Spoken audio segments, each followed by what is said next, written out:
Ito pala ang kasaysayan ni Emilio Aguinaldo.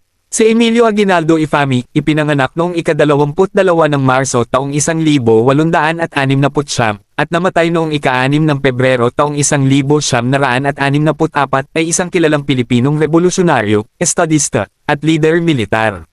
Siya ang unang Pangulo ng Pilipinas na naglingkod mula 1899 hanggang 1901 at kinikilala bilang unang Pangulo ng isang republikang konstitusyonal sa Asya.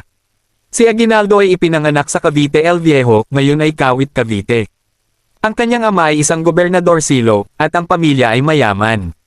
Nag-aral siya sa Kolehiyo de San Juan de Letran, ngunit hindi nakatapos dahil sa pagsiklab ng kolera noong 1882.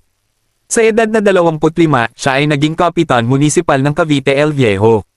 Naging aktibo si Aguinaldo sa revolusyon laban sa Espanya. Sumali siya sa Katipunan, isang lihim na samahan na pinamunuan ni Andres Bonifacio, at ginamit ang pangalang Magdalo.